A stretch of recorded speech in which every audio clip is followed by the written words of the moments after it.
Senior నేతగా ఉన్న బాలినేనికి YS Jagan కుటుంబంతో దగ్గరి బంధుత్వం ఉంది.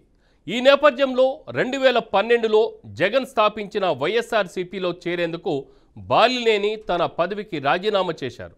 అయితే కొన్నాళ్ళు ఆ పార్టీలోనే ఉండి మంత్రిగా కూడా కొనసాగిన బాలినేని అధినేత వ్యవహారం నచ్చకే అంటి ముట్టనట్టు వ్యవహరించి చివరికి పార్టీ మారారా? వైఎస్ఆర్సీపీ అధికారం కోల్పోతుందని ముందే ఊహించిన ఆయన వ్యూహాత్మకంగా అడుగులు వేసి రెడ్ బుక్లో తన పేరు లేకుండా చేసుకొని సేఫ్ అయ్యారా?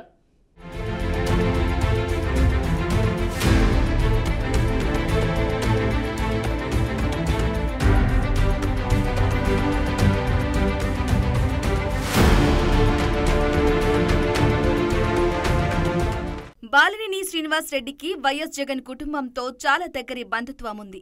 ఈ నేపథ్యంలోనే 2012లో జగన్ స్థాపించిన వైఎస్ఆర్సీపీలో చేరేందుకు తన ఎమ్మెల్యే మంత్రి పదవికి రాజీనామా చేసి జగన్ పార్టీలో చేరిపోయారు. 2019లో వైసీపీ ప్రభుత్వం అధికారంలోకి వచ్చాక జగన్ కేబినెట్లో విద్యుత్ శాఖ మంత్రిగా పనిచేశారు. అయితే మంత్రిగా ఉన్న బాలినేనికి జగన్ రెడ్డికి 2 ఏళ్లకే మనస్పర్ధలు వచ్చినట్లు ప్రచారం జరిగింది. దీంతో జిల్లాలోనే ఓ కుదుపు వచ్చింది. ఇద్దరికీ పడనంతా చెడింది. ఈ క్రమంలో బాలినేనిని జగన్ కేబినెట్ నుండి తొలగించారనే ప్రచారం హాట్ టాపిక్ అయింది. దీంతో తీవ్ర మనస్తాపానికి గురైన బాలినేని 2024 ఎన్నికల వరకు పార్టీతో అంటిముట్టనట్లు వ్యవహరించారు. అంతేకాకుండా 2024 ఎన్నికల్లో తను చెప్పిన వారికి పార్టీ టికెట్ ఇవ్వలేదని బాలినేని అలకబూనారు. అయితే ఎన్నికలు అయ్యే వరకు గుమ్మనంగా ఉన్న ఆయన పార్టీ ఓటమితో పాటు తన ఓటమి తర్వాత జగన్ కి గుడ్ బై చెప్తూ జనసేనలో చేరిపోయారు.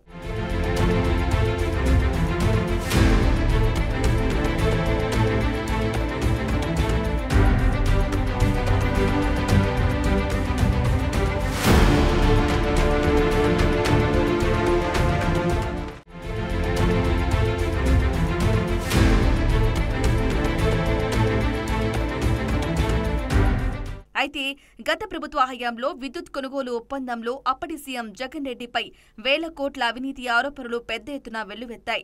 దీనిపై అమెరికాలో కేసు నమోదయ్యింది. అయితే ఈ ఒప్పందంపై విద్యుత్ శాఖ మంత్రిగా తాను సంతకం చేయలేదని, అర్ధరాత్రి నిద్రలేపి సంతకం చేయమంటే అనుమానం వచ్చి చేయలేదన్నారు.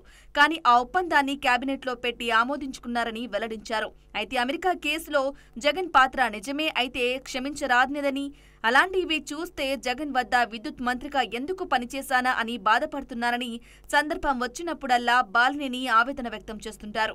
ఈ క్రమంలో బాలినేని వైసీపీకి రాజీనామా చేసి 2024 సెప్టెంబర్లో ఉప ముఖ్యమంత్రి పవన్ కళ్యాణ్ సమక్షంలో జనసేన పార్టీలో చేరారు.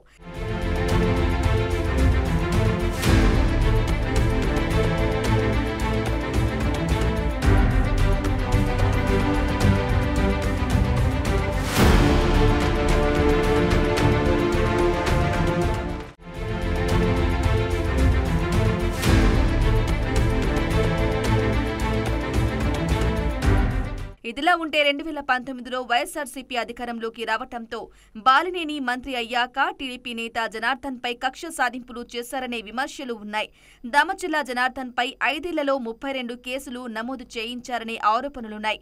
అంతేకాదు బాలినేనితో పాటు ఆయన కొడుకుపై ఎన్నో అవినీతి ఆరోపణలు, ఇసుక మాఫియా, మట్టి మాఫియా, లిక్కర్ మాఫియాతో పాటు టీడీపీ నేతలపై దాడులు, అక్రమ కేసుల ఆరోపణలు ఇలా ఎన్నో ఆరోపణలున్నాయి.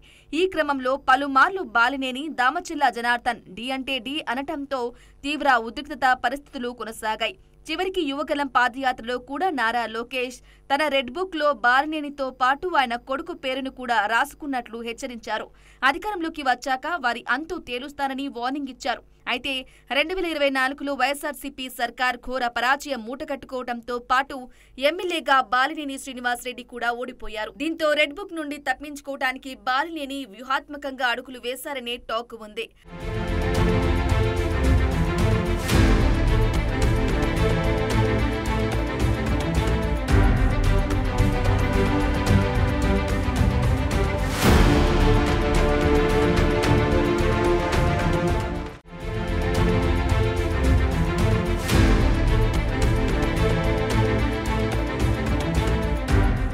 అయితే బాలినేని ఓటమితో తన చిరకాల ప్రత్యర్థి ప్రస్తుత Ongole MLA Damacharla Janardhan hot comments చేశారు.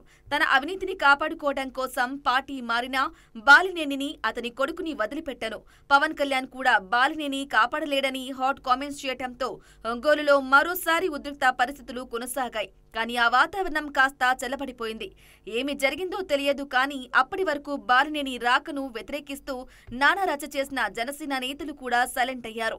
బాలినేని అంతు చూస్తానన్న జనార్దన్ కూడా సైలెంట్ కావటంతో జిల్లాలోని రాజకీయ నేతలు ముక్కున వేలేసుకున్నారు. యువగలం పాదయాత్రలో లోకేష్ కూడా రెడ్ బుక్ లో బాలినేని శ్రీనివాస్ రెడ్డి, అతని కొడుకు ప్రణీత్ పేర్లు ఉన్నాయని, మా పార్టీ కార్యకర్తలను వేధించిన బాలినేనిని అతని కొడుకును వదిలిపెట్టనని చేసిన శపథాన్ని లోకేష్ కూడా మర్చిపోయాడేమోనని టీడీపీ శ్రేణులు గుసగుసలాడుకుంటున్నారు. అయితే బాలినేని వ్యూహాత్మక అడుగులో భాగంగా తన పేరును, తన కొడుకు పేరును రెడ్ బుక్ లో లేకుండా చేసుకున్నారని, బాలినేని చాతుర్యం ప్రదర్శించి రెడ్ బుక్ ప్రమాదం నుండి తప్పించుకున్నారని టాక్ వినిపిస్తోంది. మొత్తానికి బాలినేని ఆయన కుమారుడు సేఫ్ ఫ్రమ్ రెడ్ బుక్ అనే ప్రచారమైతే జరుగుతుంది.